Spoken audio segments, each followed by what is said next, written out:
Server से नाजरीन, आप देख रहे हैं एनए न्यूज़ और मेरा नाम है खालिद अली। आइए एक नज़र डालते हैं खबरों पर।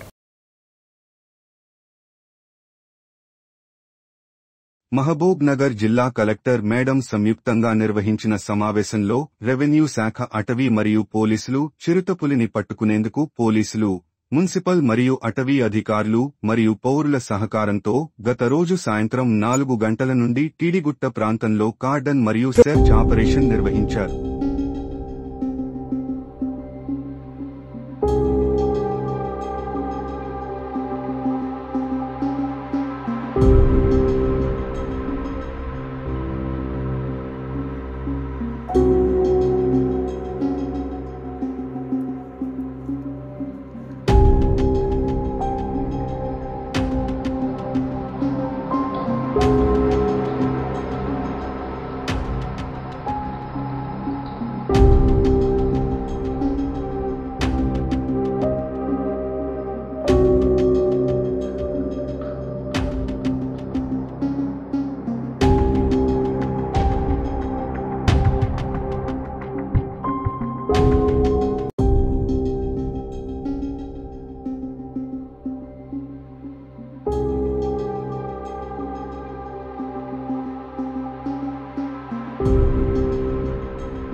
ఈ రోజు మధ్యాహ్న టైంలో గౌరవ కలెక్టర్ గారు, ఎస్పీ గారు మరియు డిఎఫ్ఓ గారు అందరూ కలిసి ఈ టీడీగుట్ట ఏరియాలో గత వారం రోజులుగా సంచరిస్తున్న చిరుత గురించి మీటింగ్ అరేంజ్ చేసి దానికి మళ్ళొకసారి ఈ ఏరియాలో ఉందా లేదనే కన్ఫామ్ కోసం ఈ రోజు 3 డిపార్ట్మెంట్లు మరియు మున్సిపల్ అన్ని కోఆర్డినేషన్ చేసుకుని అన్ని డిపార్ట్మెంట్ల సహకారంతో మరియు ఇక్కడ ఉన్న స్థానిక ప్రజలందరూ కూడా, యువకులు చాలా మంది కూడా మాతో పాటుగా ఆపరేషన్ లో పాల్గొనడం జరిగింది.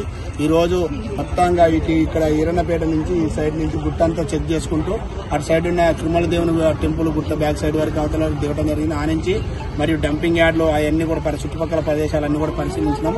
ఇప్పటివరకైతే మనకి ఎలాంటి ఆచూకీ లభించలేదు. కానీ ముఖ్యంగా చెప్పేది ఏంటంటే, చిరుత మొన్న నైట్ 8 o'clock అవతల టీడీగుట్ట సైడ్ ఒక Lakshmi Ganapathi wines back side ఉన్న ఇంట్లో దగ్గరకు వచ్చింది అనేది వాళ్ళు చెప్తున్నారు. కాబట్టి ఇళ్ల దగ్గరకు వస్తుంది కాబట్టి పిల్లలు మరియు అందరూ కూడా చాలా జాగ్రత్తగా ఉండాలి. ఎవరు కూడా సింగిల్ మూవ్మెంట్ చేయొద్దు. అదేవిధంగా ఎవరు కూడా ఇండివిజువల్ గా ఎట్టి పరిస్థితుల్లో కూడా ఈ గుట్ట పరిసర ప్రాంతాల్లోకి వెళ్తే మాత్రం చాలా డేంజర్ గా ఉంటుంది. కాబట్టి ఎవరు కూడా దయచేసి వెళ్ళొద్దు. మీరు ఎట్టి పరిస్థితుల్లో కూడా సింగిల్ గా పిల్లల్ని ఎక్కడ పడితే అక్కడ వదిలేయద్దు. నైట్ టైం కూడా ఎక్కడ కూడా విచ్చలవిడిగా తిరగొద్దు. రాత్రి టైం ఆల్రెడీ పోలీసు మరియు ఫారెస్ట్ వాళ్ళ పెట్రోలింగ్ కూడా నిర్వహించడం జరుగుతుంది. మీకు ఎలాంటి భయం లేదు. మీరందరూ ప్రశాంతంగా మీ ఇళ్లలో ఉండండి. మీకు ఏమైనా ప్రాబ్లం, మీకు ఏమైనా ఇన్ఫర్మేషన్ వస్తే మాకు షేర్ చేయండి. అంతేగాని లేనిపోని వాట్సాప్లలో ఎక్కడో పట్టుకున్న చిరుతల గురించి, లేకుంటే కర్నూలులో, లేకుంటే ఇంతకుముందు అక్కడ కొన్ని కర్ణాటక ఎక్కడో పట్టుకున్నాయని డౌన్లోడ్ చేసేసి ప్రజల్లో లేనిపోని అపోహలు సృష్టించదు. అట్లా సృష్టిస్తే మాత్రం చట్టపరమైన చర్యలు తీసుకోవడం జరుగుతుంది.